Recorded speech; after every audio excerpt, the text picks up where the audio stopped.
Hi everybody, Richie Music here with Real Deal Hunting. And with shed season fast approaching, we thought it was a good time to go ahead and show you guys, once you're out there and you find your sheds, if you're interested in scoring them up and measuring them, we're going to show you exactly how to do that. So, sheds come in all different shapes and sizes. 4 points, 5 points, 6 points, whatever it is you find. So we're going to walk you through, once you get it, how to actually figure out what it scores. So first, you're going to need a piece of paper, a marker or a pen, a tape measure. If you don't have a small tape measure, the easiest thing for you to do is take some string and use the string, and you can use clips on it to mark it when you're done. So you would go, you'd measure the length of an antler, and you'd use the string, try to stay in the middle of it and use the string, so we know that that antler is that length. So you don't have to have a tape measure, but it helps if you do have a small tape. If not, use the rope trick. But today we're going to use a small tape. So we'll start you off first. This is the main beam. So we're going to put that down as MB. The brow tine is the G1. Second tine would be the G2. Third tine would be the G3, all right? So because this is a 4-point, we're going to go G1, G2, G3. Now, the next measurement is where people get this mixed up all the time. The circumferences on an antler are called H measurements. You get 4 circumferences. First being between here, 1, 2, 3, and the distance between the beam and the last antler, you split the difference, 4. You get 4 mass measurements, 4 H measurements, no matter if it's a 6-point side, 7-point side, 4-point side, it doesn't matter, all right? So now you've got everything you need. So we got H1, H2, H3, and H4, all right? So that's going to take care of that. So now, another thing you can do, if you want, you don't have to. If you want to get real precise with your markings, you can do this, but again, you don't have to. I use a painter's tape, and between the antler, where the antler meets the beam, that's where you're going to be making your mark. I just put a piece of tape there because you don't want to draw on the antler, all right? So that I know my measurements are going to be as close as possible. So, all right, another important thing to do here.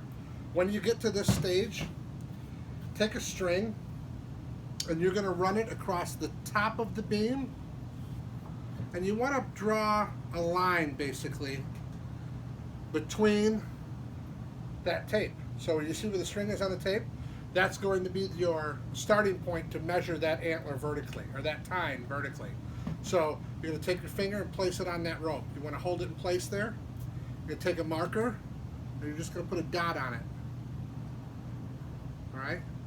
Take that and then follow it to draw a line straight across on your rope. So you know that is the center, keeping the beam straight going through that tine. So that's where you'll start your tape, and you'll measure to the tip. Now we're going to get everything as close as possible to the 1/8 of an inch. So we're going to start on our main beam. Again, you're going to start in the middle of the antler. And you want to try to stay in the middle as you work your tape around. Again, if you don't have a tape, you can use a string and then just measure your string after the fact. But if you do have one of these smaller tapes, it's pretty easy to do.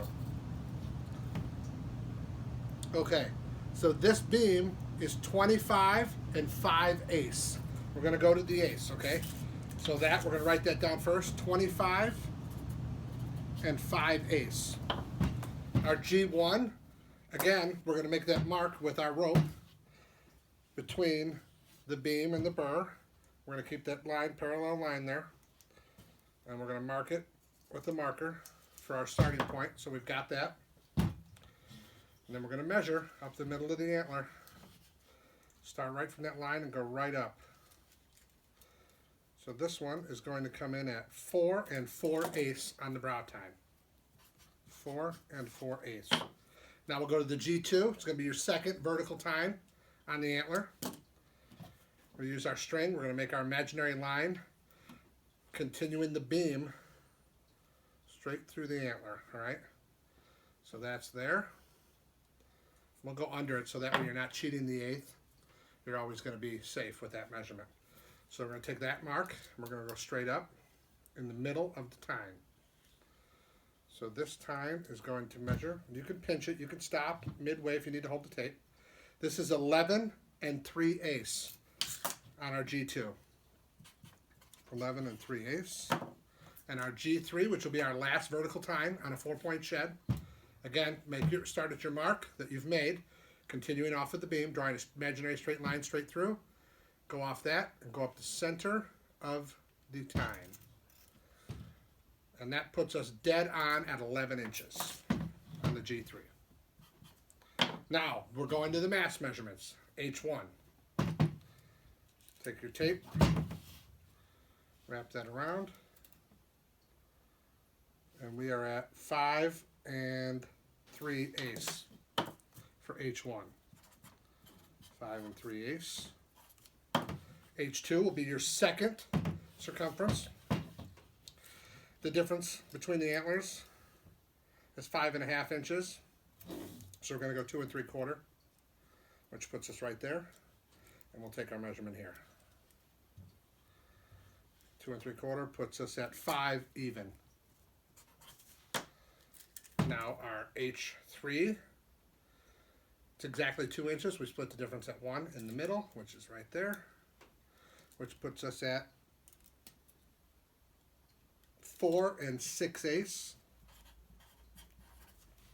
And lastly, our H4. This is where it gets tricky. A lot of people don't know what to do here. If they're getting that last measurement, where do they take it? Again, end of the beam, inside of that tine. That distance is,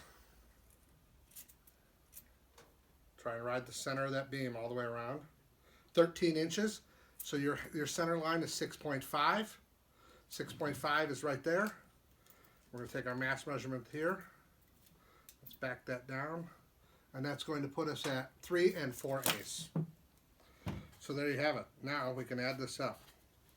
So let's see what we get for a total. That's all your measurements on a 4-point shed antler.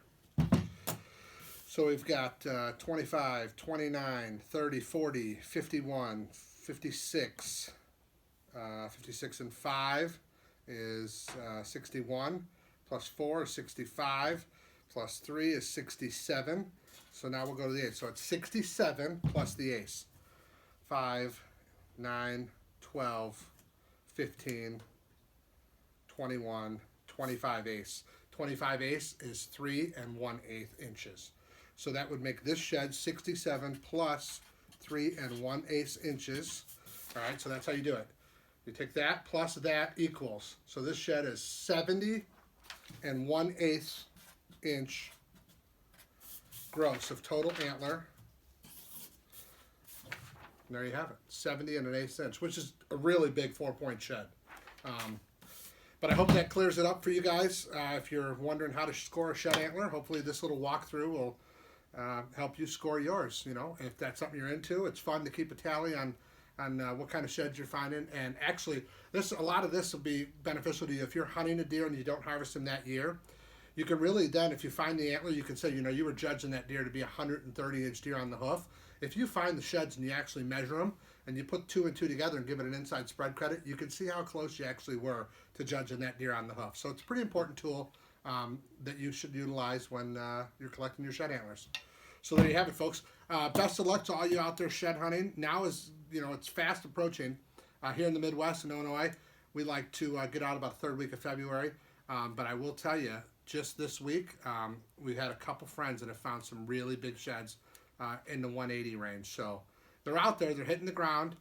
Stay safe out there. Always know where you're going, know your boundaries.